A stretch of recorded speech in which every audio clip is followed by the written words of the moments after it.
కాంగ్రెస్ పార్టీపై అమిత్ షా సంచలన ఆరోపణలు చేశారు. స్వాతంత్ర దినోత్సవ వేడుకల్లో జాతీయ గీతాన్ని కాంగ్రెస్ అవమానించిందని ఆరోపించారు. ప్రజలకు వందే మాతర గీత రచయిత బంకిం చంద్ర చటోపాధ్యాయకు కాంగ్రెస్ క్షమాపణ చెప్పాలని డిమాండ్ చేశారు. కేంద్ర హోంమంత్రి చేసిన ఆరోపణల్లో నిజమెంత? దీనిపై హస్తం పార్టీ కౌంటర్ ఏమిటి? ఈ వీడియోలో చూద్దాం. 15 ఆగస్టు సందర్భంగా ఢిల్లీలోని కాంగ్రెస్ ప్రధాన కార్యాలయంలో నిర్వహించిన కార్యక్రమంలో వందే మాతర గీతాన్ని ఆలపించారు. అయితే ఆ పాటను మధ్యలో ఆపేశారని బీజేపీ ఆరోపించింది. దీనికి కాంగ్రెస్ అధినేత సోనియా గాంధీనే కారణమని కాషాయ పార్టీ నేతలు ఆరోపిస్తున్నారు. ఇదే అంశంపై రాజస్థాన్ రాష్ట్రం చిత్తోర్గఢ్లో జరిగిన సభలో అమిత్ షా కాంగ్రెస్ పై తీవ్ర విమర్శలు చేశారు. వందే మాతర గీతాన్ని కాంగ్రెస్ అవమానించిందని, ఇది దేశ ప్రజలను అవమానించడమేనని అన్నారు. వందే మాతరం కోసం స్వాతంత్ర పోరాట సమయంలో చాలా మంది లాఠీ దెబ్బలు తిన్నారని, జైళ్లకు వెళ్లారని అమిత్ షా గుర్తు చేశారు. అలాంటి గీతాన్ని కార్యక్రమం మధ్యలోనే ఆపేశారని ఆయన మండిపడ్డారు. वंदे मातरम को फिर से एक नया आयुष्य देने का काम किया है और इनकी निर्लज्जता देखिए। कांग्रेस पार्टी के मुख्यालय पर वंदे मातरम का गान हो रहा था।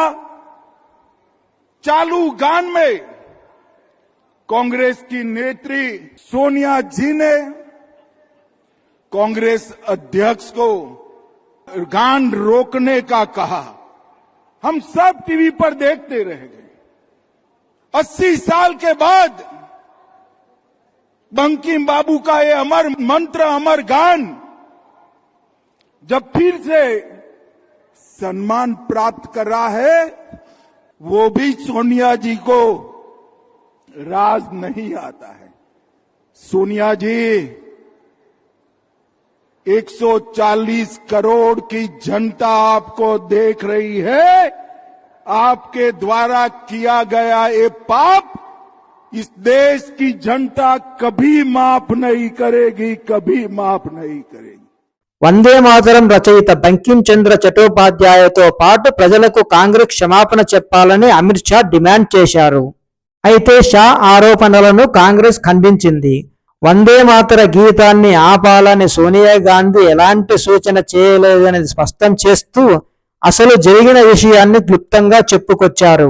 కాంగ్రెస్ చీఫ్ మల్లికార్జున ఖర్గే నిలబడి ఉండటంతో ఆయన కోసం ఒక కుర్చీ తీసుకురావాలని సోనియా గాంధీ సిబ్బందికి సూచించారని, అంతే తప్ప వందే మాతర గీతాన్ని మధ్యలో ఆపాలని ఆమె చెప్పలేదని స్పష్టం చేశారు.